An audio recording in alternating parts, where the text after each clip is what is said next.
안녕하십니까. 오늘 요한계시록 강의 20번째 시간, 오늘 14장 전체를 이렇게 강의하도록 하겠습니다.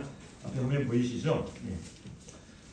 영화 제작사들은요, 완성된 영화를 극장에 배포하기 전에 그 영화의 전체 줄거리를 이렇게 짤막하게 편집해서 예고편이라고 하는 것을 만듭니다. 이것은 그 영화에 대한 사람들의 기대감을 불러일으키기 위한 이런 그 회사들, 이런 회사는 제작사의 홍보 방법 중에 하나인데요. 잠시 이제 작년에 이제 개봉됐었는데 서울의 봄이라고 하는 이 영화의 그 예고편 잠깐 보도록 하겠습니다.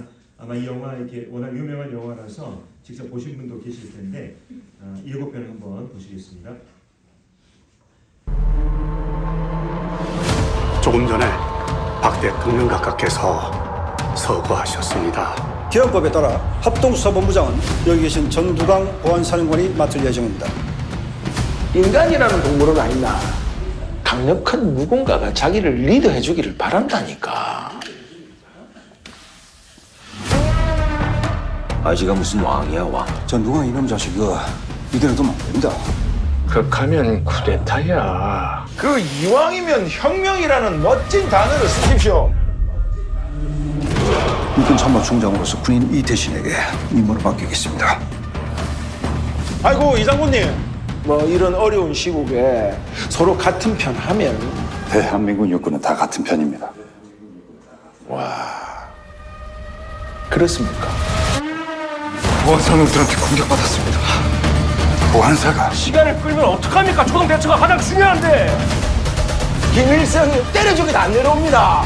오늘 밤은 여기가 최전방이야.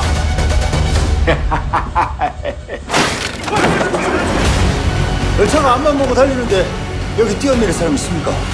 너희가 지금 서울로 진입하면 그 즉시 전쟁이야. 이놈들 멈출 생각이 없는 것 같습니다. 그래, 사살인마 사살! 오늘 밤 승부처는 누가 먼저 서울로 전투병력을 진입시키는가에 달려있다. 뭐 어떻게 하시려고? 전두강이 잡으러 가야죠. 반란군은 들어라. 공장을 해제하고 저항하라.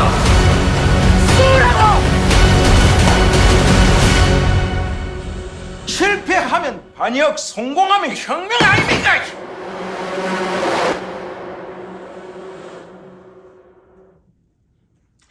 방금 본 영화는 이제 12.12 사태, 군사 쿠데타를 다룬 이 서울의 봄이라고 하는 영화의 예고편인데요. 잠깐 예고편 보니까 좋죠. 말씀 시간에 영화 잠깐 보니까. 근데 이제 제가 드리고 싶은 건 뭐냐면 바로 이 그 예고편을 보면서 사람들은 그 영화에 대한 이 전체적인 줄거리를 어느 정도 대충 이렇게 이해하고 짐작할 수 있다는 것입니다. 오늘 우리가 이제 14장 살펴보게 될 텐데요. 바로 이 14장이 바로 앞으로 나오게 될 15장부터 19장의 내용들, 다시 말하면 이 대환란 종결부에 펼쳐지는 내용들에 대한 이른바 예고편입니다. 그래서 요한계시록의 독자들은 이 14장 말씀을 통해서 앞으로 대환란의 이 종결부가 어떻게 전개되고 마무리될지를 이 14장 말씀을 통해서 예상하고 또 이해할 수가 있게 되는 것입니다. 자, 14장이라는 이 예고편은요, 총 4개의 씬으로 이루어져 있습니다. 4개의 씬. 영화도 이제 여러 장면들이 있잖아요. 첫 번째 씬에서는 바로 시온산에 어린 양 그리스도와 14만 4천이 서 있는 장면이 이렇게 나오고요. 두 번째 씬에서는 4가지가 이렇게 선포가 되고 있습니다. 그래서 천사를 통해서 영원한 복음, 또 바벨론의 이 멸망, 그 다음에 짐승의 표에 대한 이 경고가 바로 천사를 통해서 선포가 되고 있고, 마지막 한 선포가 바로 하늘로부터 이렇게 울려 퍼지는 것을 보게 됩니다. 그 다음에 세 번째 장면 씬에서는 바로 곡식의 추수라고 하는 장면이 나옵니다. 이것은 7 대접의 심판에 대한 예고편으로 보이고요. 마지막 4번째 씬에서는 이 포도의 추수라고 하는 이 장면이 나옵니다. 이것은 인류 마지막 전쟁이라고 일컫는 이 아마겟돈 전쟁에 대한 예고편으로 보입니다. 그래서 이 14장을 통해서 앞으로의 내용들을 우리가 쭉 이해할 수가 있습니다. 그래서 우리가 이 14장을 통해서 인류의 이 종착지가 과연 어떻게 될지 이 부분을 함께 살펴보도록 하겠습니다. 자, 다 같이 요한계시록 14장 먼저 1절부터 5절까지를 읽고 이 부분을 설명하도록 하겠습니다. 14장 1절. 또 내가 보니 보라 어린 양이 시온산에 섰고 그와 함께 14만 4천이 서 있는데 그들의 이마에는 어린 양의 이름과 그 아버지의 이름을 쓴 것이 있더라. 내가 하늘에서 나는 소리를 들으니 많은 물소리와도 같고 큰 우레소리와도 같은데 내가 들은 소리는 검은 고 타는 자들이 그 검은 고를 타는 것 같더라. 그들이 보좌 앞과 내 생물과 장로들 앞에서 새 노래를 부르니 땅에서 속량함을 받은 14만 4천 밖에는 능히 이 노래를 배울 자가 없더라. 이 사람들은 여자와 더불어 더럽히지 아니하고 순결한 자라. 어린 양이 어디로 인도하든지 따라가는 자며 사람 가운데서 속량함을 받아 처음 익은 열매로 하나님과 어린 양에게 속한 자들이니 그 입에 거짓말이 없고 흠이 없는 자들이더라. 우리가 이제 첫 번째 이 씬을 우리가 살펴봤습니다. 지난 시간에 우리가 했던 우리가 살펴봤던 내용들을 잠깐 정리하면 12장에 보면 요한은 12장과 이 13장에 걸쳐서 바로 12장 가장 마지막 부분에서는 용이 바다 모래 위에 서 있는 것, 다시 말하면 이 용은 계속해서 요한계시록에서 사탄이라고 분명하게 증거하고 있잖아요. 이 용이 바다 모래 위에 서 있는 것, 그 다음에 13장에 가서는 바로 적그리스도를 숭배하는 사람들이 이마나 오른손에 이 짐승 적그리스도의 이름과 관련된 이 표식을 받는 것을 기록을 했습니다. 그러니까 용이 바다 위에 서 있는 것, 그 다음에 적그리스도를 따르는 사람들이 짐승의 표식을 받는 것, 이것을 기록을 했어요. 근데 14장 1절부터 이제 요한은 이것과는 대조적인 것을 기록하고 있습니다. 바로 어린 양과 14만 4천이 시온산에 서 있는 이 장면 뿐만 아니라 이 14만 4천의 이마에 바로 어린 양의 이름과 그 아버지 하나님의 이름을 쓴 것이 있더라 하는 이 기록으로 시작하고 있는 것을 보게 됩니다. 여기서 보면 우리가 이제 지난 시간에 이 적그리스도표, 이 666표에 대해서 살펴봤는데 짐승의 이름이 기록된 이 표식을 받는 것은 그 짐승에 대한 이 충성의 표시라고 하는 것을 말씀을 드렸잖아요. 여기에 나오는 14만 4천이 그들의 이마에 어린 양의 이름과 하나님의 이름이 기록됐다고 하는 것은 이들이 바로 하나님과 어린 양 예수 그리스도에게 충성된 자라고 하는 이것을 우리에게 보여주고 있습니다. 특별히 이제 제가 앞서 이 14장이 바로 일종의 예고편이라고 말씀드렸는데 이 14장 1절은 바로 그리스도께서 사탄으로부터 완전한 승리를 거두시고 이제 지상의 통치를 시작하시기 전에 바로 14만 4천과 함께 이 시온산에 서 있는 이 장면을 우리에게 짤막하게 보여주고 있는 것입니다. 여기 보면요, 이제 7장에도 14만 4천이 나오고 이제 14장에도 이 초반부에 14만 4천이 나오는 것을 보게 됩니다. 그래서 우리가 7장에서 살펴본 것처럼 이 14만 4천은 바로 환란기에 구원받은 이스라엘 각 지파에서 12,000명씩 이렇게 나오는 걸 봤잖아요. 바로 유대인들로 구성된 이러한 사람들로서 특별히 환란기에 하나님의 특별한 임무를 수행하는 또 하나님의 특별한 보호를 받으면서 하나님의 이 종의 역할을 하는 이러한 사람들이라고 하는 것을 우리가 이미 살펴본 바가 있습니다. 근데 7장하고 14장하고 차이점이 있는데 그게 어떤 차이점이 있냐면 7장에서는 이 14만 4천이 하나님의 인을 받고 환난 안으로 들어간 반면에 바로 이 14장 여기 나오는 이 14만 4천은 바로 환난 가운데서 끝까지 보존되고 살아남아서 이제 그리스도께서 통치하시는 그 천년 왕국으로 들어가는 이 장면을 보여주고 있습니다. 똑같은 14만 4천이라도 그 내용 자체가 다른 거예요. 7장에서는 이들이 인을 맞고 환란으로 들어가지만 14장에서는 완전히 환란을 견디고 살아남아서 이제 천년 왕국으로 들어가는 이 장면을 우리에게 보여주고 있습니다. 특별히 이들의 수가 7장에도 14만 4천이 나왔고 14장 환란기 끝에도 14만 4천이 나왔다고 하는 것은 바로 이 환란기에 적그리스도가 사탄으로부터 막강한 힘을 받았음에도 불구하고 이 14만 4천 중에 단 한 명도 멸하지 못했다고 하는 이것을 우리에게 보여주고 있습니다. 하나님께서 환난 기간 동안 하나님의 그 전능하신 능력으로 이들 끝까지 보호하시고 보존해 주시는 이것을 우리가 알 수가 있는 것이죠. 특별히 1절 말씀에서는 자 이제 이 시온산이라고 하는 특별한 지명이 언급되고 있습니다.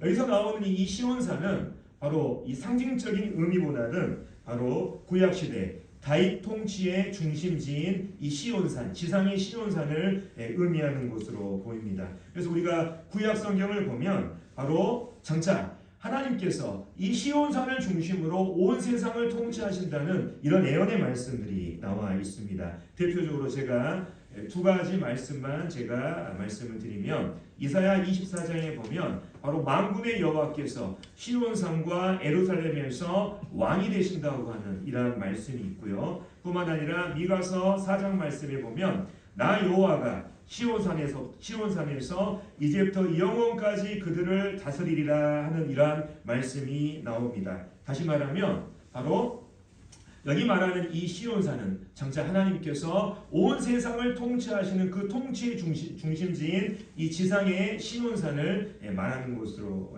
보입니다. 그래서 지금 1절 말씀을 다시금 제가 정리를 해드리면 바로 어린 양 그리스도께서 14만 4천과 함께 시온산에 서 있는 장면은 뭐냐면 바로 그리스도의 이 최종적인 승리를 이렇게 짤막하게 보여주는 이러한 예고편이라고 우리가 이해하시면 좋겠습니다. 지금 14장 1절에서 요한의 이 시선은 어디에 있냐면 이 지상에 맞춰져 있어요. 근데 2장으로 가서 이제 요한의 초점이 바뀌게 됩니다. 요한은 바로 이제 하늘에서 나오는 어떤 소리를 듣습니다. 그것은 어떤 노래 소리였는데 이 부분을 좀 더 우리가 살펴보도록 하겠습니다. 제가 2절과 3절을 읽고 여기 관련된 부분들을 교제하겠습니다. 내가 하늘에서 나는 소리를 들으니 많은 물소리와도 같고 큰 우레소리와도 같은데 내가 들은 소리는 검은고 타는 자들이 그 검은고를 타는 것 같더라. 그들이 보좌 앞과 네 생물과 장로들 앞에서 새 노래를 부르니 땅에서 속량함을 받은 14만 4천 밖에는 이 노래를 능히 배울 자가 없더라. 1절에서 요한이 시온산에 어린 양과 14만 4천이 영광스럽게 서 있는 이 환상을 보고 있을 때 갑자기 그의 귀를 사로잡는 어떤 소리들이 하늘로부터 들려왔습니다. 다시 말하면 요한의 이 초점이 지상에서 이제 하늘로 옮겨가고 있는 것이죠. 요한은 자기가 하늘에서 들은 이 특별한 소리를 기록하고 있는데 그 소리는 여기 나와 있는 것처럼 검은고를 가진 사람들이 검은고를 연주하는 소리와 같았다고 말하고 있습니다. 그리고 그 소리의 주인공들, 그들이 하나님 보좌 앞과 네 생물과 장로들 앞에서 새 노래를 불렀다고 이렇게 기록이 되어 있습니다. 여기서 노래를 부르는 이 사람들, 이 그들이 누구를 가리키는지는 분명하지 않습니다. 하지만 우리가 한 장을 넘겨서 15장에 가면은 하나님의 보좌 앞에서 검은고를 가지고 노래하는 사람들에 대한 이야기가 나옵니다. 그것을 통해서 그것을 근거로 이 그들이라고 하는 사람들의 정체를 우리가 알 수가 있는데 제가 15장에 나오는 이 검은고와 관련된 내용을 제가 읽어보도록 하겠습니다. 또 내가 보니 불이 섞인 유리바다 같은 것이 있고 짐승과 그의 우상과 그의 이름의 수를 이기고 벗어난 자들이 유리바닷가에 서서 하나님의 검은고를 가지고 이렇게 노래를 부르는 이러한 장면들이 나옵니다.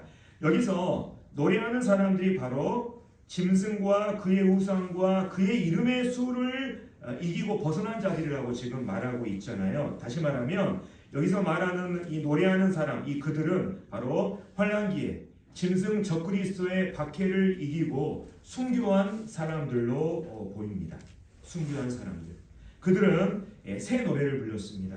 여기서 말하는 이 새 노래는 성경에서 새 노래를 말할 때 어떠한 의미로 대부분 사용되고 있냐면 바로 승리를 기념하는 노래로 이 새 노래를 이렇게 표현하고 있는 것을 보게 됩니다. 근데 요한이 기록하기를 하늘에서 울리는 이 새 노래는 지상에 있는 이 14만 4천 외에는 배울 자가 없다고 이렇게 기록하고 있어요. 현재 자매는 여기에서 좀 이상한 표현이 있죠. 노래는 배우는 것이 아니라 노래는 부르는 것이지 않습니까? 그렇죠? 근데 여기에 배운다고 하는 이러한 단어가 사용된 것으로 미루어 여기에서 말하는 배운다는 것은 그것을 따라 부른다는 이러한 의미가 아니라 바로 그 노래의 의미를 공감하고 이해한다는 의미로 쓰였다는 것을 우리가 알 수가 있는 것이죠. 다시 말하면 이 말씀은 어떤 뜻을 가지고 있냐면 지금 요한이 하늘에서 들려오는 아름다운 이러한 새 노래소리를 들었습니다. 근데 그 노래는 어떤 노래였냐면 바로 짐승 적그리스도의 박해를 이기고 순교한 하늘의 영혼들이 부르는 승리의 찬가였습니다. 그 승리의 찬가를 바로 이 환란기에 적그리스도의 박해를 끝까지 이겨내고 그리스도와 함께 시온산의 이 승리의 현장에 서 있는 바로 이 14만 4천만이 그 내용을 공감하고 그 노래에 대한 진정한 의미를 이해할 수 있다고 하는 이러한 의미로 우리가 이해하면 좋겠어요. 그래서 그 노래를 따라서 부른다 이런 의미보다는 하늘에서 울려 퍼지는 그 승리의 찬가를 바로 이 땅에서 승리하고 적그리스도의 박해 가운데 승리하고 살아남은 14만 4천이 그것을 공감하고 이해할 수 있다. 이런 뜻으로 우리가 받아들이면 훨씬 좋겠습니다. 그리고 특별히 이제 이어지는 4절과 5절에 가면요. 이제 14만 4천에 대한 추가적인 정보를 우리에게 제공하고 있습니다. 자, 우리는 앞선 7장을 통해서 이 14만 4천이 유대인들이고 뿐만 아니라 환난 기간에 하나님의 특별한 보호를 받고 특별한 임무를 수행하다가 최종적으로 지상의 천년 왕국을 이루는 백성이 된다고 하는 것을 우리가 이 7장을 통해서 이미 살펴본 바가 있습니다. 그 외에도 이 14장에서 이제 이 14만 4천에 대해서 추가적인 정보를 제공하고 있는데 첫 번째 정보는 뭐냐면 바로 이 사람들은 여자와 더불어 더럽히지 아니하고 순결한 자라 하는 이 말씀이 있습니다. 이 말씀에 대해서 크게 세 가지 해석이 있습니다. 세 가지 해석. 첫 번째 해석은 뭐냐면 이 사람들이 여자와 더불어 더럽히지 아니하고 순결한 자라고 하는 이 말씀의 의미가 바로 당시에 이제 적그리스도를 향한 이 우상 숭배가 만연해 있는데 바로 적그리스도 우상 숭배 참여를 거부한 사람들에 대한 이런 표현이다. 다시 말하면 영적인 음행, 영적인 이 우상 숭배를 거부한 사람들을 바로 이렇게 표현했다. 이렇게 해석하는 분들이 계시고요. 두 번째로 이제 문법적으로 이러한 문법적인 것들을 근거로 이러한 의견을 제시하는 분들이 있습니다. 여기 이 사람들이라고 하는 이 표현을 보면 영어에는 이게 잘 나와 있지 않습니다. 하지만 헬라어 문법을 보면 여기에 남성 복수가 쓰였어요. 남성 복수. 그래서 14만 4천은 남성들로만 이루어졌다. 다만 이 사람들은 여자와 더불어 더럽히지 아니했다고 한 이것을 미루어 봤을 때 결혼하지 않는 독신 남성들이다. 이렇게 해석하는 분이 계십니다. 그래서 저도 실질적으로 책을 읽고 헬라어 사전을 찾아봤는데 이 사람들이 정말 남성 복수로 표현이 되어 있더라고요. 그래서 아마 이 사람들은 남성들로만 이루어질 가능성이 매우 크다고 하는 것을 저는 이렇게 알게 되었습니다. 세 번째로 또 이러한 해석이 있습니다. 자, 이 사람들은 바로 하나님의 일을 위해서 모든 성적인 접촉을 차단하고 거부한 사람들이다. 다시 말하면 구약 시대에도 하나님의 일을 한다든지 또는 하나님의 이 전쟁을 수행함에 있어서 이 여자와 가까이 하지 않는 이런 기록들이 있어요. 예를 들면 시내산에서 모세가 하나님을 만나기 전에 여인들과 가까이 하지 말라는 이런 명령을 내리고요. 뿐만 아니라 사무엘하 말씀에 보면 우리아가 다윗을 위해서 이렇게 전쟁을 하지 않습니까? 근데 다윗이 이 바세바와의 음행을 감추기 위해서 우리아를 이제 전쟁에서 전쟁터에서 이렇게 기별을 줘가지고 이제 집으로 가게 하는 이러한 장면이 나오거든요. 근데 우리아가 내가 어떻게 이렇게 신성한 전쟁을 하고 있는데 내가 집에 가서 이렇게 그러니까 다윗은 이제 그것을 통해서 밧세바와 이제 동침하게 하려고 하는 이런 계획 가운데 있는데 우리아가 그것을 이제 거부하잖아요. 나는 이제 특별한 전쟁을 수행하고 있기 때문에 이러한 장면들이 나옵니다. 그래서 구약 성경에 이러한 예를 들어서 바로 하나님의 일을 위해 모든 성적인 접촉을 차단하고 거부한 사람들이다. 이러한 해석들이 있습니다. 근데 이제 제가 이제 전체적으로 책을 읽고 제 나름 이 부분을 정리한 결과 저는 이런 결론을 내렸습니다. 남성들일 가능성이 굉장히 큰, 남성들로만 이루어졌을 가능성이 굉장히 큰데 이 사람들은 바로 성적으로 전혀 책망받을 것이 없는 이 깨끗한 사람들이라고 하는 이러한 결론을 내렸습니다. 특별히 여기에 이제 우리 이 성경에는 여자와 더불어 이런 표현으로 되어 있지 않습니까? 근데 더 정확한 표현은 여자들과 더불어요. 여자들과. 그래서 이런 것들을 제가 전체적으로 미루어 생각했을 때 바로 이 14만 4천은 성적으로 전혀 책망받을 것이 없는 유대인들 중에서도 남성들로 구성됐을 확률이 높다.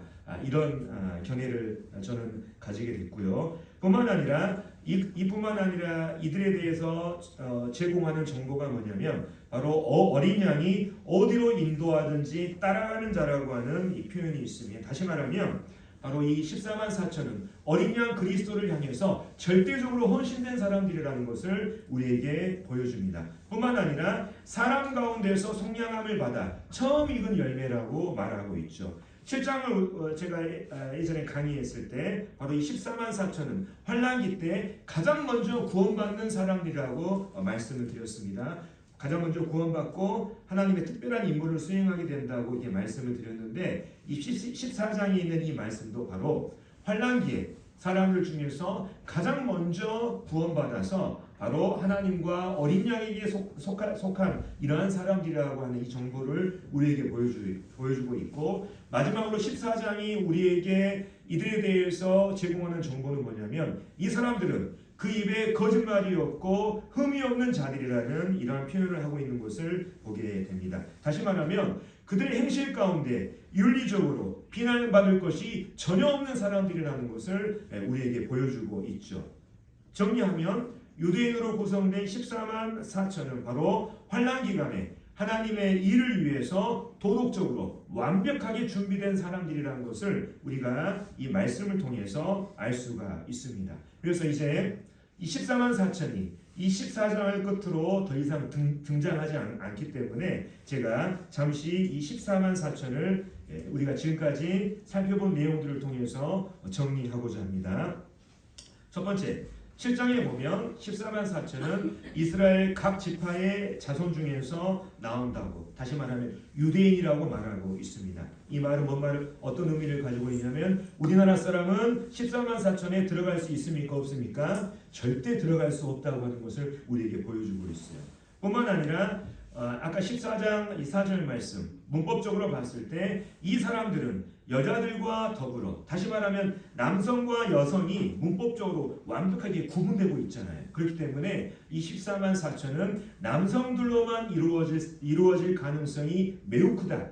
이것을 우리가 알 수가 있고요. 뿐만 아니라 14장 4절에 보면 사람 가운데에서 속량함을 받아 처음 익은 열매 다시 말하면 환난기 때 가장 먼저 구원받는 사람들이라는 것을 우리에게 말해주고 있습니다.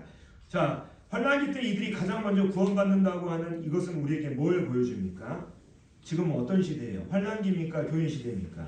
교회 시대잖아요. 이 교회 시대에 14만 4천에 들어가야 된다고 하는 이러한 주장들 또 이 교회 시대에 자기가 14만 4천이라고 말하면서 활동하는 그 모든 것들이 바로 거짓말이라고 하는 것을 우리에게 보여주고 있는 거예요. 근데 속으면 안 되는 것입니다. 마지막으로 이들은 그 입에 거짓말이 없고 흠이 없는 자들이라고 소개하고 있죠. 도덕적으로 완벽한 사람들이라는 것을 우리에게 보여주고 있습니다.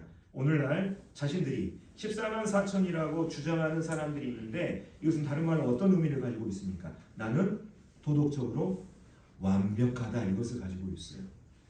우리가 이것만 봐도 오늘날 자기가 14만 4천이라고 말하는 사람들은 다 거짓말장이라고 하는 것을 우리가 알 수가 있는 것입니다. 그래서 결론적으로 성경에 기록된 이 14만 4천과 관련된 이 말씀을 벗어나서 자기가 14만 4천이라고 주장하는 사람, 또 뿐만 아니라 이러한 단체, 예를 들면 신천지라든지 여호와 증인과 같은 이러한 단체들을 우리가 경계하고 조심할 필요가 있는 거예요. 이들은 성경의 가르침을 벗어난 사람들입니다. 그래서 우리가 여기에 대해서 경계할 필요가 있고요. 그래서 이제 우리가 첫 번째 이 씬을 살펴봤습니다. 1절부터 5절까지. 1절부터 5절까지는 바로 그리스도의 최종적인 승리를 아주 짤막하게 이렇게 예고편으로 우리에게 보여주고 있는 것이죠. 자, 이제 두 번째 예고편으로 넘어갑니다. 두 번째 예고편. 두 번째 예고편은 상당히 깁니다. 6절부터 13절까지 이렇게 기록이 되어 있는데 이 말씀을 읽고 여기에 관련된 설명을 하도록 하겠습니다. 자, 6절부터 제가 읽겠습니다. 13절까지.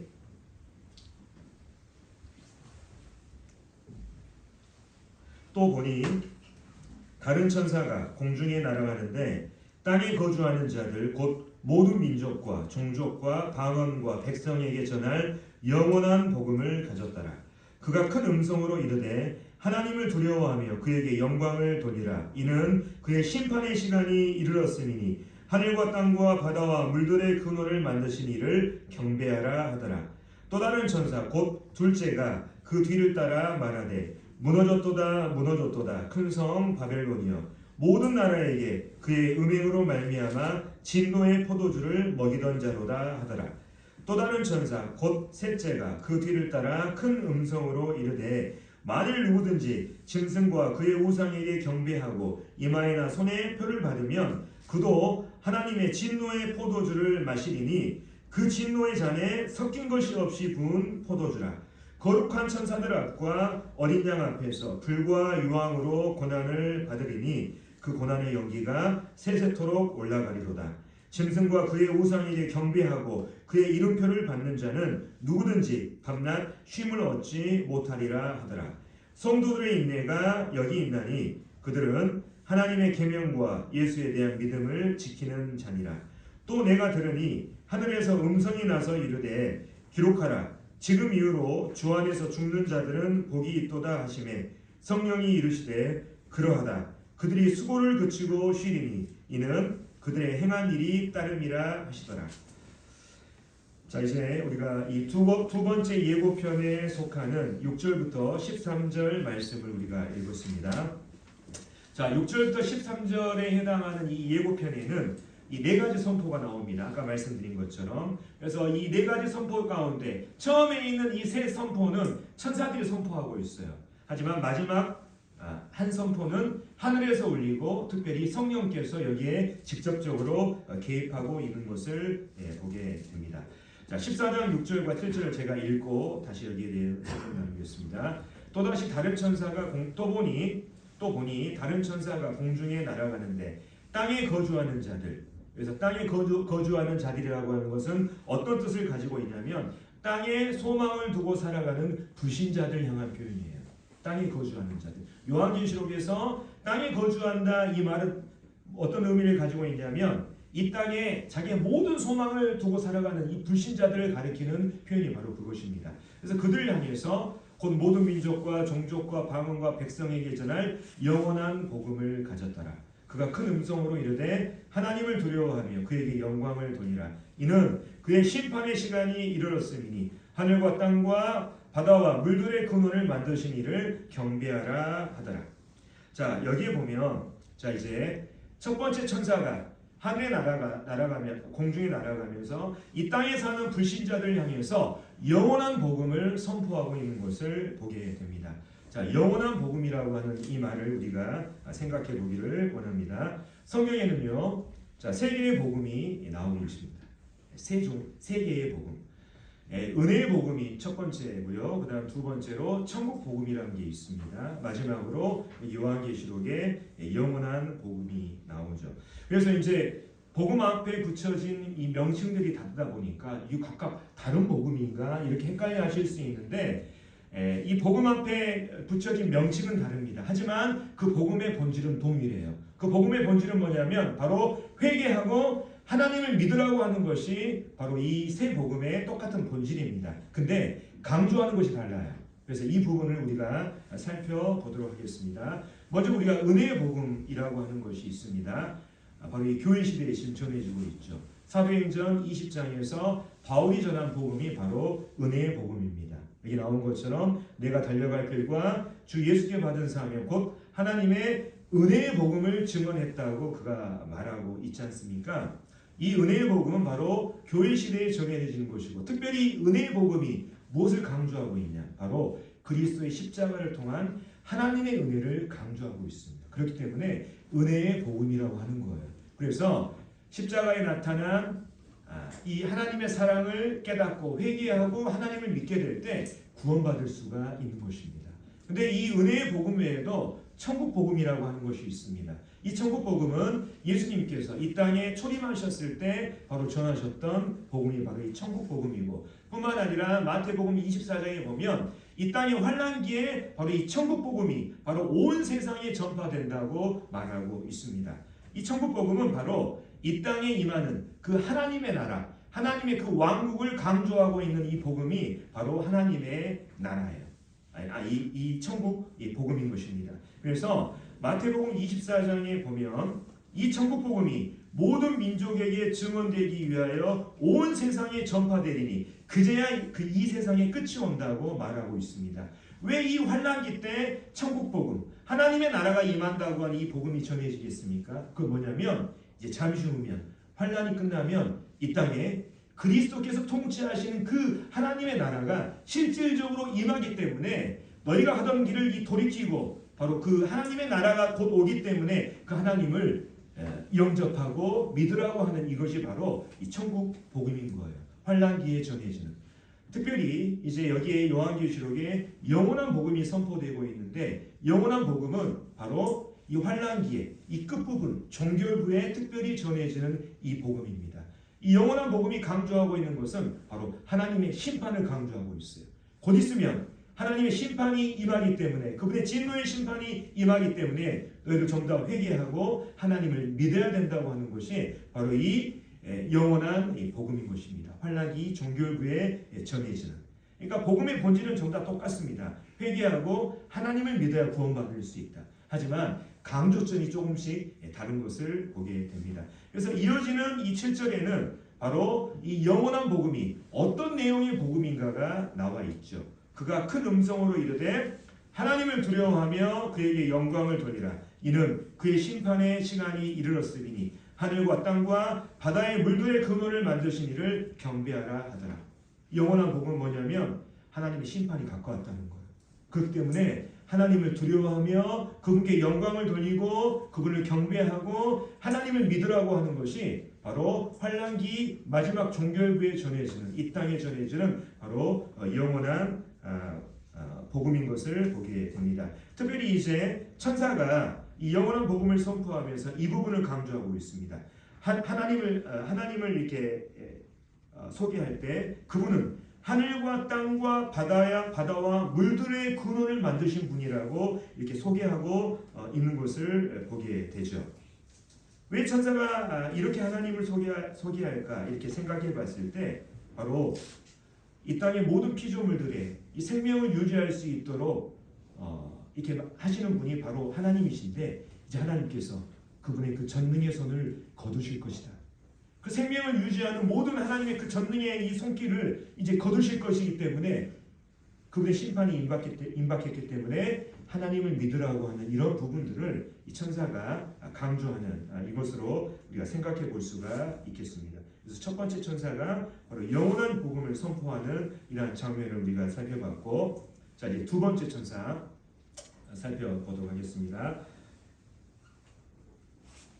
자 읽겠습니다. 또 다른 천사 곧 둘째가 그 뒤를 따라 말하되 무너졌도다 큰 성 바벨론이여 모든 나라에게 그의 음행으로 말미암아 진노의 포도주를 먹이던 자로다 하더라. 자, 이 두 번째 천사는 바벨론의 멸망을 선포하고 있습니다. 지금 이 장면, 짧은 이 한 구절에 해당하는 이 장면은요, 바로 17장과 18장의 내용을 미리 보여주는 예고편에 해당되는 것입니다.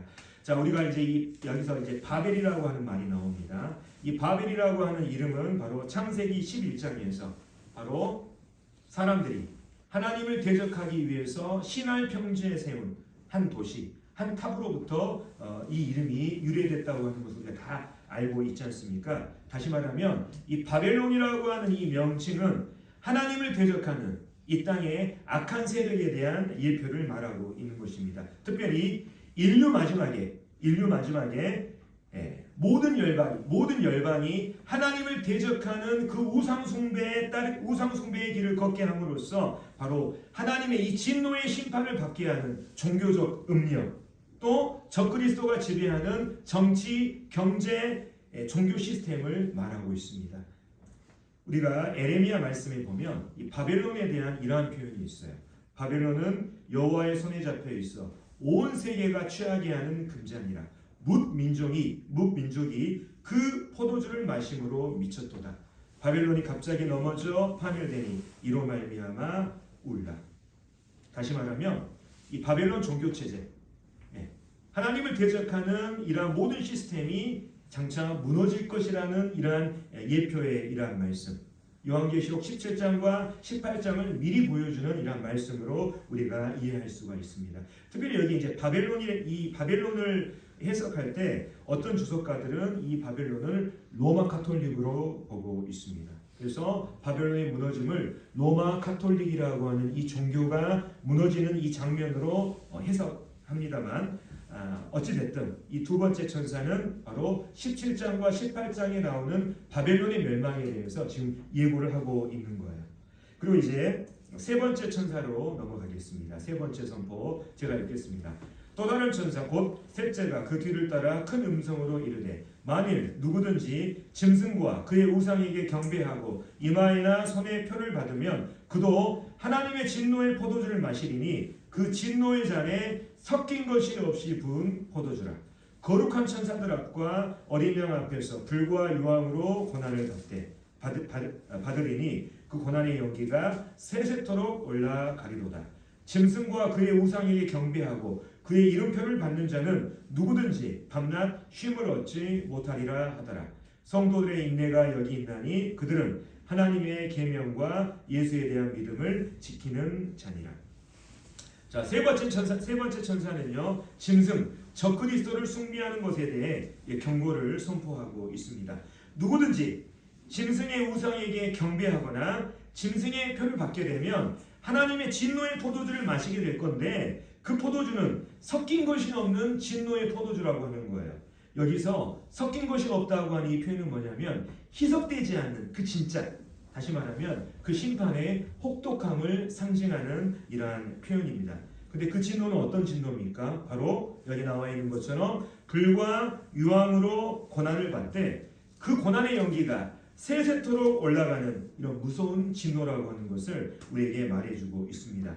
여기서 이 세세토록이라고 하는 이 단어가 있지 않습니까? 이 세세토록이라고 하는 이 표현은 그 고난이 중단되는 일이 없이 계속 지속된다고 하는 것을 우리에게 말해주고 있어요. 그래서 이 뒤에 보면 그 고난 가운데 밤낮 쉼을 얻지 못한다고 하는 이 말이 이 뜻을 지지해주고 있는 것을 보게 됩니다.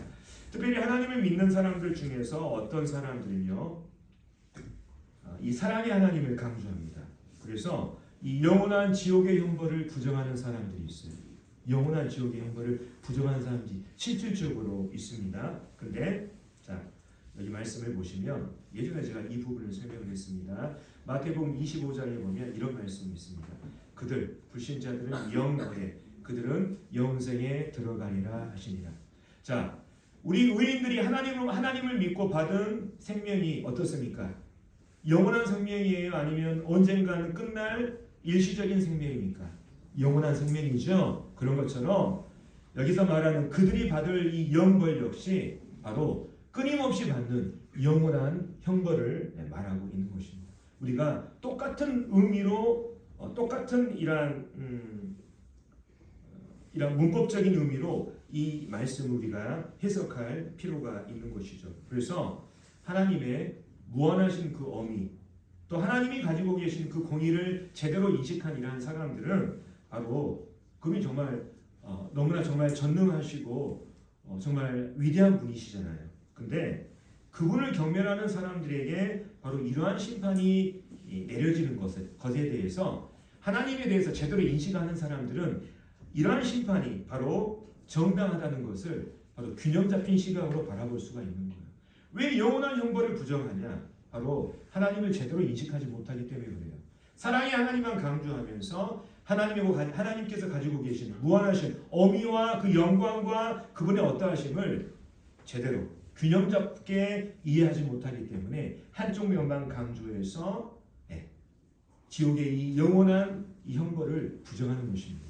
그래서 우리가 이러한 부분들을 우리가 얻은 이 영생이 영원한 생명인 것처럼 장차 불신자들이 받을 그 벌도 영원한 벌인 것입니다. 자, 그리고 특별히 이제 요한이 여기에 이제 하나를 이제 덧붙이는 것을 보게 됩니다. 여기 이제 그 초록색 글씨로 성도들의 인내가 여기 있나니 그들은 하나님의 계명과 예수에 대한 믿음을 지키는 자라 하는 이 말을 이렇게 덧붙이고 있는 것을 보게 되죠. 당시에 이제 이런 것들이 요구되잖아요. 짐승에게 경배하지 않는 자는 모두 죽임을 당하지 않습니까? 이렇게 짐승에게 경배하라. 또 짐승의 표를 받지 않으면 모두가 이렇게 경제 활동이 불가능하지 않습니까? 매매가 불가능하니까 모두가 짐승의 표를 받아야 된다 하는 이런 명령에 바로 성도들에게 이런 명령이 온 세상에 요구되는 상황에서 성도들에게 요구되는 것, 하나님께서 바라시는 것은 뭐냐? 또 성도들에게 필요한 것은 뭐냐? 바로 인내로서 하나님의 계명과 믿음을 지키는 것이라고 이 요한이 지금 덧붙여서 말하고 있는 것을 보게 됩니다. 자, 그리고 이제 이 세 번째 이 짐승의 표에 대한 이러한 경고, 그다음 네 번째 이제 이것은 이제 천사가 하는 이러한 경고가 아니라 하늘에서 울리는 선포예요. 자, 제가 읽겠습니다. 또 내가 들으니 하늘에서 음성이 나서 이르되 기록하라. 지금 이후로 주 안에서 자는 자들은 복이 있도다 하시매 성령이 이르시되 그러하다. 그들이 수고를 그치고 쉬리니 이는 그들의 행한 일이 따름이라 하시더라. 자, 마지막 선포는 하늘에서 울리는 선포였습니다. 자, 여기 보면 우리가 듣는 말씀이 있습니다. 장례식장에서 듣는 말씀이죠. 지금 이후로 주 안에서 자는 자들은 복이 있도다. 근데 이 말씀의 적용 대상은 장례식장이 아니라 실은 정확하게 말하면 환난기에 짐승의 표를 받지 않고 믿음을 지키다가 순교당한 사람들을 말하는 것입니다. 이 말씀을 제대로 우리가 분별하고 적용할 필요가 있는 거예요. 장례식장이 많이 사용되지만 장례식장에서 돌아가신 성도들을 위해서 쓰는 것이 아니라 원래 이 말씀의 정확한 분별과 해석은 뭐냐면 바로 환난 시기에 짐승의 표를 받지 않고 끝까지 믿음을 지키다가 순교한 사람들이 바로 이 말씀의 적용 대상인 것입니다. 그래서 하늘에서 음성이 나서 바로 그들에게 복이 있다고 이렇게 말하고 있죠. 그러자 성령께서 이 말씀에 대해서 더 확신을 주시는 것을 보게 됩니다. 복이 있다고 하는 그 말이 맞다.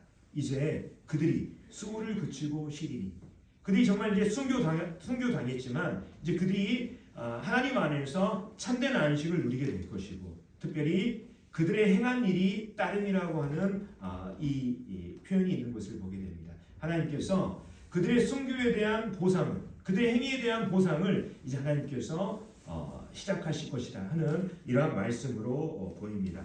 하나님께서 이 땅에서 그들이 보였던 행위와 믿음을 하나님께서 결코 잊지 않으시는 것입니다. 나중에 보면 우리가 20장에 보면 이 사람들이 순교한 자들이 바로 1000년 동안 왕노릇 한다고 하는 이런 표현이 나오거든요. 이들에게 주어진 특별한 보상이 바로 20장에 기록되어 있는데 이 부분은 우리가 나중에 살펴보도록 하겠습니다. 그래서 우리가 지금까지 6절부터 13절까지 해서 이 두 번째 예고편을 살펴봤는데 이 두 번째 예고편에서는 바로 환난기 마지막에 있을 이 적그리스도의 체제의 멸망과 또 환난기에 적그리스도를 따르는 자들이 받게 될 그 영원한 형벌, 반면에 환난기에 믿음을 지키고 순교하는 사람들이 받을 복과 보상에 관한 이 말씀이 바로 여기에 짤막하게 기록되어 있습니다. 그래서 앞부분에 대한 이 내용들을 예고편으로 보여주고 있는 것이죠. 자, 이제 세 번째 예고편으로 이제 넘어가겠습니다. 자, 이제 장면이 완전히 바뀌는데요. 14절부터 16절까지 말씀을 읽고 설명하도록 하겠습니다. 14절부터 16절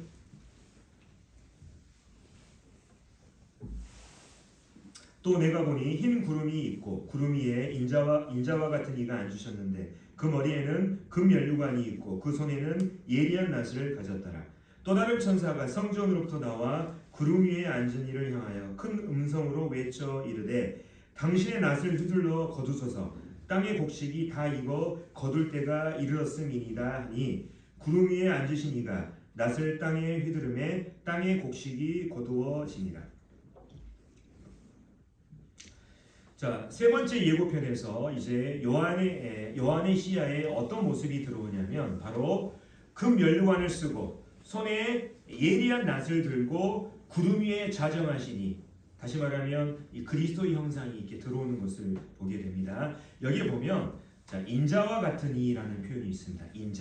인자라는 단어는 이 사람의 아들이라고 하는 표현을 사람의 아들이라고 하는 이러한 문자적인 의미를 가지고 있는데 바로 성경에서 그리스도의 인간적인 속성을 강조하는 이러한 표현입니다. 바로 성자 하나님께서 성부 하나님의 뜻을 이루기 위해서 겸손함으로 이 땅에 오셨다고 하는 이것을 나타내는 이 단어가 바로 인자라고 하는 단어예요. 그래서 예수님께서도 이 땅에 계실 때 인자라고 하는, 자기를 향해서 인자라고 하는 이러한 표현을 많이 사용하셨던 것을 보게 됩니다.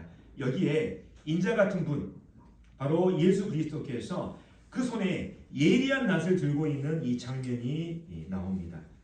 이 낫이라고 하는 것은 뭐냐면 농부가 추수할 때 곡식을 거두기 위해서 사용하는 연장이 이 낫이잖아요. 낫을 태어나서 아직 한 번도 써본 적은 없는데 제가 그 사용하는 걸 제가 본 적은 있습니다. 근데 그분이 가지신 이 예리한 낫은 바로 심판을 의미하고 있어요. 이 땅에 펼쳐지는 이 심판. 그래서 구약 성경에도 어떠한 말씀이 있냐면 낫을 가지고 이제 그 요엘서 말씀에 보면 지금 우리가 요한계시록 지금 우리가 14장에 살펴보니 이 말씀과 관련된 예언의 말씀이 나옵니다. 제가 읽겠습니다. 너희는 낫을 쓰라. 곡식이 익었도다. 와서 밟을지어다. 포도주 틀이 가득히 차고 포도주 독이 넘치니 그들의 악이 크미로다. 구약 성경에서도 이 세상 마지막에 낫을 휘둘러서 악으로 무르익은 이 곡식을 거둬들이고 뿐만 아니라 악으로 숙성된 포도송이들을 모아서 그것을 밟아버리라고 하는 이러한 심판의 말씀이 이 요엘서 말씀에 기록되어 있는 것을 보게 됩니다. 요한이 이 광경을 지켜봤습니다. 이 광경을 지켜보고 있을 때 다른 한 천사가 성전으로부터 나왔어요. 그래서 성전으로서 나왔습니다. 이 천사가 성전에서 나왔다는 것은 이 성전은 하나님의 임재가 있는 곳이잖아요. 하나님으로부터 특별한 명령을 받은, 또 하나님의 명령을 전하는 어떠한 전령이라고 하는 것을 우리에게 보여주죠. 그래서 이 천사가 이 그리스도께 이렇게 말합니다. 땅의 곡식이 다 익어서 이제 이것을 거둘 때가 됐기 때문에 당신의 그 예리한 낫을 휘둘러서 그것을 거두라고 말하고 있습니다. 여기서 이제 익었다고 하는 이 단어가 있는데요. 여기서 익었다고 하는 것은 말랐다, 시들었다 이런 의미를 가지고 있어요. 말랐다, 시들었다. 다시 말해서 악한 인류의 상태가 너무 말라서 시들 정도로 너무 익어버렸다고 하는 이러한 의미를 가지고 있습니다. 익어도 너무 익었다. 그러니까 이런 말씀은 어떤 의미로 해석할 수가 있냐면 하나님께서 정말 한 명이라도 구원받기를 원하는 이러한 마음으로 하나님께서 정말 이 심판을 최대한 연기하시는 이러한 장면이 나오지 않습니까? 베드로후서 3장 9절에도 주의 약속은 어떤 일이 더디다고 생각하는 것까지 더딘 것이 아니라 주께서는 너희를 대하여 오래 참으사 아무도 멸망하지 아니하고 다 회개하기에 이르기를 원하시니라. 하나님께서 정말 이러한 마음으로 한 명이라도 더 구원받기를 바라는 마음으로 그분의 이 심판을 최대한 연기하셨는데 하지만 기다리다 못해 이제 그것을 거둘 때가 왔다는 거예요. 그러자 이제 구름 위에 앉으신 이가 그분이 가지고 있는 예리한 낫을 휘둘러서 땅의 곡식을 거두었습니다. 이 반역적인 인류가 곡식 줄기처럼 낫에 휘둘려 나가는 이 이미지는 뭐냐면 앞으로 펼쳐질 15장 이후에 앞으로 펼쳐질 하나님의 심판에 대한 무서운 경고의 표현인 거예요. 다시 말하면 이제 16장에 어떤 심판이 나오냐면 7대접의 심판이 나옵니다. 바로 이 심판은 환란기 때 이 땅에 펼쳐지면서 아주 신속하면서도 아주 혹독하면서도 아주 맹렬하게 이 땅에 퍼부어질 것입니다. 바로 이 16장에 나오는 그 7대접의 심판에 대한 하나의 예고편이라고 우리가 이해하시면 좋겠어요. 자, 그리고 이제 마지막으로 네 번째 예고편으로 갑니다. 자, 17절부터 19절까지를 먼저 읽겠습니다. 제가 말씀을 보시면서요. 자, 또 다른 천사가 하늘에 있는 성전에서 나오는데 역시 예리한 낫을 가졌더라. 또 불을 다스리는 다른 천사가 제단으로부터 나와 예리한 낫 가진 자를 향하여 큰 음성으로 불러 이르되 네 예리한 낫을 휘둘러 땅에 포도송이를 거두라. 그 포도가 익었느니라 하더라. 천사가 낫을 땅에 휘둘러 땅에 포도를 거두어 하나님의 진노의 큰 포도주 틀에 던지매. 자, 20절까지 제가 읽겠습니다. 성 밖에서 그 틀이 밟히니 틀에서 피가 나서 마을 굴레까지 닿았고 1600 스타디온에 퍼졌더라. 자, 우리가 앞선 세 번째 장면 예고편에서는 낫을 휘두르는 이 분이 누굽니까? 예수님이잖아요. 근데 여기 네 번째 예고편에서는 낫을 휘두르는 존재가 누굽니까? 천사라고 나와 있는 것입니다. 그러니까 전혀 다른 장면인 거예요. 자, 요한은 이 말씀에서 이 두 천사를 소개합니다. 한 천사는 이 성전에서 나왔는데 그 천사의 손에 예리한 낫을 가지고 있었습니다. 근데 성전 재단에 이 불을 다스리는 천사, 그러니까 하늘에도 성전이 있다고 말씀드렸지 않습니까? 계속 요한계시를 통해서 이것을 우리가 살펴보고 확인하고 있습니다. 이 땅의 이 성전은 하늘에 있는 이 성전의 모형이라고 이미 우리가 다 배운 바가 있습니다. 특별히 그 하늘의 이 성전에 불을 관리하는, 제단의 불을 관리하는 이 천사가 나와서 이 낫을 가진 천사에게 뭐라고 얘기하냐면 땅에 이 포도가 익었기 때문에 낫을 휘둘러서 그 포도송이를 다 거두라고 이렇게 말하고 이 명령을 내리거든요. 여기서 이제 익었다고 하는 표현이 또 나옵니다. 근데 여기서 말하는 익었다는 표현은 이 앞에서 나온 곡식이 익었다고 하는 표현하고는 좀 다릅니다. 여기 나와 있는 익었다라고 하는 이 표현은 어떤 뜻을 가지고 있냐면 너무 익어가지고 터질 지경에 이르렀다고 하는 이런 뜻을 가지고 있어요. 다시 말하면 이 땅의 불신자들의 악이 정말 이 낫을 휘둘려서 심판해야 할 만큼 이미 갈 때까지 갔다는 것을 보여주고 있습니다. 그러니까 지금 세 번째 예고편과 네 번째 예고편에 나와 있는 것은 하나님께서 더 이상 기다리지 못하고 심판을 집행을 하시는 이러한 장면으로 이해하시면 좋겠습니다. 그러자 이 명령에 따라서 낫을 가진 천사가 그 낫을 통해서 포도를 거두었죠. 그리고 이 포도를 바로 여기 나와 있는 것처럼 하나님의 진노의 큰 포도주 틀에 던졌다고 이렇게 말하고 있습니다.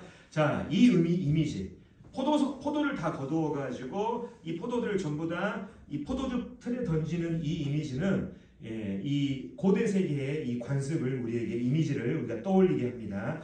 자, 고대 세계에서는요, 이제 이 포도를 이렇게 수확을 해서 이 포도를 통해서 이제 포도 음료를 얻거나 이 포도를 발효시키는 이러한 일들이 있었는데요. 먼저 포도가 한창 물을 익으면 이 포도를 1번 있는 것처럼 이렇게 바구니에 모아 놓습니다. 그리고 이제 이것들을 수확해서 모은 이 포도들을 바로 2번, 3번, 4번 이렇게 그림에 나와 있는 것처럼 이렇게 큰 통에 그것을 이렇게 모아서 던지든지 아니면 이 바위를 이렇게 파가지고 이제 거기에 던져 놓습니다. 근데 그 큰 통에 큰 통 바로 이 아랫부분에 작은 통을 하나 만들어 놓고 이렇게 홈으로 연결해 놔요. 그래서 사람이 거기에서 큰 통에서 이 포도를 발로 밟으면 연결되는 홈을 따라서 이제 즙들이 흘러나와 가지고 이 작은 이렇게 이 통으로 들어가게 되거든요. 그러면 사람들이 그 즙을 가져다가 이 5번처럼 이렇게 음료로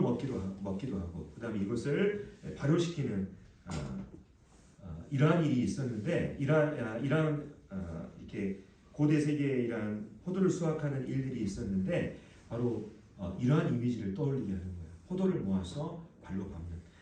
특별히 이제 이 장면, 이 포도즙 틀의 이 장면은 뭐냐면 바로 그리스도의 재림 직전에 있게 된 바로 아마겟돈 전쟁에 대한 예고편으로 우리가 볼 수가 있습니다. 자, 16장에 보면은요, 이제 7 대접의 심판이 나옵니다. 그 중에 6번째 대접의 심판이 시작되면 유프라테스 강물이 말라요. 이 한번 말씀 읽겠습니다. 또 6째 천사가 그 대접을 큰 강 유브라데의 소돔에 강물이 말라서 동방에서 오는 왕들의 길이 예비되었더라. 또 내가 보매 개구리 같은 새 더러운 연이 용의 입과 곧 짐승의 입과 거짓 선지자에서 입에서 나오니 그들은 귀신의 연이라. 이 적을 행하여 온 천하 왕들에게 가서 하나님 곧 전능하신 이의 큰 날에 있을 전쟁을 위하여 그들을 모으더라. 새 영이 히브리어로 아마겟돈이라 하는 곳으로 왕들을 모으더라. 다시 말하면 바로 이 14장에 나오는 포도즙들의 심판은 바로 16장에 나오는 이 아마겟돈 전쟁에 대한 이 예고편으로 볼 수가 있습니다. 여기 16장 말씀에 보면 바로 인류 마지막 때, 특별히 6째 천사의 이 대접의 심판 때 유프라테스 강물이 마르고 사탄과 적그리스도와 거짓 선지자의 입에서 나온 이 귀신의 영이 바로 하나님과의 큰 전쟁을 위해서 아마겟돈이라고 하는 곳으로 사람들을 모은다고 말하고 있습니다. 바로 이 아마겟돈이라고 하는 이곳이 바로 하나님의 진노의 큰 포도즙들이 될 것입니다. 특별히 19장에 보면 이제 예수님께서 재림하셔서 그분이 하시는 이 장면이 나옵니다. 전쟁을 하게 되실 때 그의 입에서 예리한 검이 나오니 그것으로 만국을 치겠고 친히 그들을 철장으로 다스리며 또 친히 하나님 곧 전능하신 이의 맹렬한 진노의 포도주틀을 밟는다고 이렇게 말씀이 기록되어 있는 것을 보게 됩니다. 다시 말하면 아마겟돈이라고 하는 이곳에 이 땅의 모든 불신자들 이 포도송이를 모아놓고 예수님께서 재림하셔서 그분의 발로 그러니까 그분께서 이들 심판하시는 이러한 장면이 지금 여기에 나와 있는 것이죠. 특별히 이제 이 다음 말씀에 보면 이 포도즙틀에 모아진 이 포도송이들이 밟히는 이 장소가 기록되어 있는데요. 이 성밖이라고 하는 이 표현이 사용되고 있는 것을 보게 됩니다. 읽어보면 성 밖에서 그 틀이 밟힌다고 나와 있죠. 그리고 그 틀에서 피가 나서 마을 굴레까지 닿았고 1600 스타디온에 퍼졌다. 이렇게 기록이 되어 있는 것을 보게 됩니다. 자, 이 포도즙 틀의 심판이 이루어지는 곳이 성 밖이다. 성경이 이렇게 말하고 있죠. 여기서 말하는 성은 특별한 이견이 없는 한 예루살렘 성 밖으로 보여집니다. 그래서 이 아마겟돈 전쟁이 일어나는 위치에 대해서 여러 해석들이 있습니다. 견해가 있어요.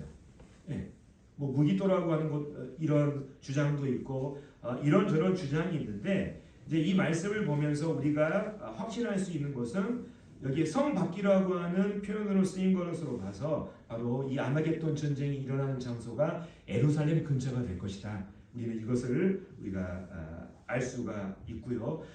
이 장소에 대한 부분은 나중에 16장에 이 아마겟돈 전쟁이 나오기 때문에 좀 더 거기에서 자세히 다루도록 하겠습니다.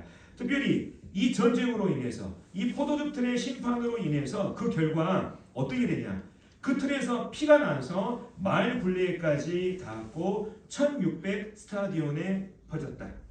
다시 말하면 1600 스타디온이라고 하는 이것은 확실치 않지만 약 한 350km 정도 되는 이러한 거리로 이렇게 학자들이 이렇게 분별하고 있습니다. 그래서 이 심판의 결과, 이 전쟁의 결과로 인해서 피가 마을 굴레까지 차올랐고 그 다음에 그 피가 350km에 해당되는 이러한 지역까지 퍼졌다고 하는 이 표현을 보면 이 심판을 통해서 이 전쟁을 통해서 얼마나 많은 사람들이 죽임을 당했는가를 우리가 예상할 수가 있는 것이죠.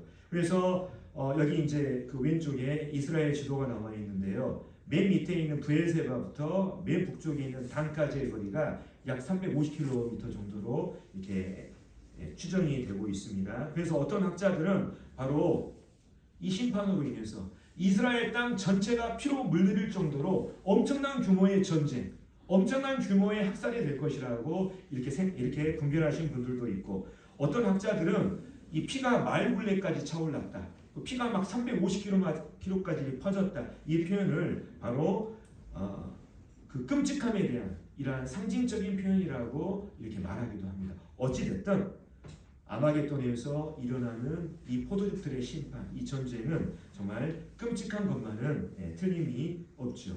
자, 그렇다면 왜 사람들은 이 아마겟돈이라고 하는 이 예루살렘 근처로 모이게 됐을까요? 그것은 바로 인류의 이 마지막에 사탄과 적그리스도와 거짓 선지자와 그를 따르는 무리들이 바로 예루살렘과 그의 백성들을 공격하고 이제 이 땅에 왕으로 오실 그리스도를 대적하기 위해서 바로 이곳으로 모이게 되는 것입니다. 하지만 스가랴서 14장에 나오는 말씀처럼 이 전쟁의 때 드디어 그리스도께서 재림을 하시죠.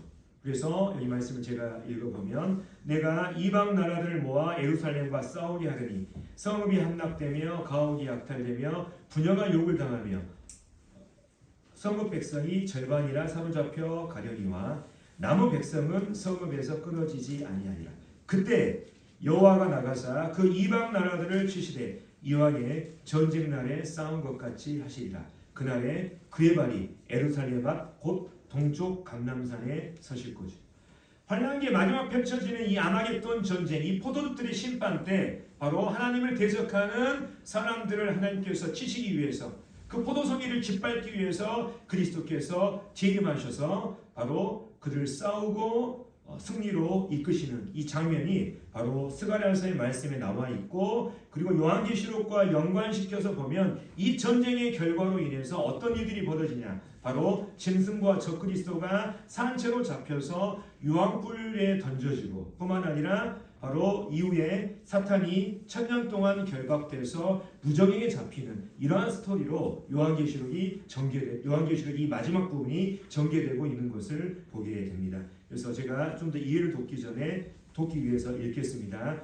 이제 19장에 나오는 말씀이에요. 또 내가 보매 그 짐승과 땅의 임금들과 그들의 군대들이 모여 그 말탄 자, 그래서 말탄 자는 예수님께서 계시록 19장에 보면 흰 말을 타고 재림하시지 않습니까? 이걸 얘기하는 거예요. 그 말탄 자와 그의 군대와 더불어 전쟁을 일으키다가 짐승이 잡히고, 그래서 짐승이 누굽니까? 적그리스도가 잡히고 그 앞에서 표적을 행하던 거짓 선지자도 함께 잡혔으니 이는 짐승의 표를 받고 그의 우상에게 경배하던 자들을 표적으로 미혹하던 자라. 이 둘이 산채로 유황불 붙은 못에 던져지고, 이 전쟁의 결과로 적그리스도와 거짓 선지자가 산채로 유황불에 던져지는 이 기록이 있고요. 20장에 가서는 바로 이제 사탄도 잡히는 것이 나옵니다. 또 내가 보면 천사가 무저갱이 열쇠와 큰 쇠사슬을 그의 손에 가지고 하늘로부터 내려와서 용을 잡으니 곧 옛뱀이요 마귀요 사탄이라. 잡아서 1000년 동안 결박하여 무저갱이에 던져 잠그고 그 위에 인공하여 1000년이 차도록 다시는 만국을 미혹하지 못하게 하였는데, 그래서 사탄이 1000년 동안 무저갱이에 잡히게 될 때 이 땅에 비로소 그리스도께서 통치하시는 1000년 왕국이 임하게 되는 거예요. 성경의 스토리가 이렇게 되어 있는 것입니다. 하지만 1000년 왕국이 끝나고 나서 바로 이 1000년의 기간이 끝나면 사탄이 잠시 이렇게 놓이게 되죠. 이 땅의 사람들 다시 미혹해서 다시 하나님을 대적하는 그 전쟁이 또 성경에 기록되어 있는 것을 보게 됩니다. 사탄이 잡혔다고 해서 그것이 끝이 아닌 것입니다. 그래서 이러한 부분들을 전체적으로 예상하고 우리가 요한계시록을 이렇게 이해하고 읽으시면 좋겠습니다. 자, 그래서 오늘 우리가 15장 말씀을 통해서 앞으로 15장부터 19장에 펼쳐질 이 내용들을 우리가 예고편으로 우리가 살펴봤습니다. 자, 우리가 이제 정리하겠습니다. 앞부분에 서울의 봄이라고 하는 영화의 예고편을 봤습니다. 또 우리가 요한계시록 14장 말씀을 통해서 15장부터 19장의 내용에 대한 예고편을 우리가 봤어요. 자, 이 서울의 봄이라는 예고편은 전두환과 그를 따르는 무리들의 승리로 끝나는 것처럼 보입니다. 그렇죠? 이들이 쿠데타가 성공하지 않습니까? 하지만 요한계시록은 그렇지 않습니다. 사탄과 그의 추종자들은 반드시 심판을 받습니다. 반드시 멸망합니다. 그리고 그리스도께서 최종적인 승리를 거두십니다. 이 예고편은 서울의 봄과는 달라요. 그리스도의 최종적인 승리로 끝납니다. 그리고 우리들은 그리스도 편에 있는 것입니다. 그래서 이런 모든 스토리들을 우리가 생각하시고 또 요한계시록을 이해하시면 좋겠습니다. 오늘 좀 이렇게 설명이 길어지다 보니까 시간이 또 많이 지난 것 같습니다. 죄송합니다. 다음 시간에는 이제 15장 이렇게 말씀을 강의하도록 하겠습니다.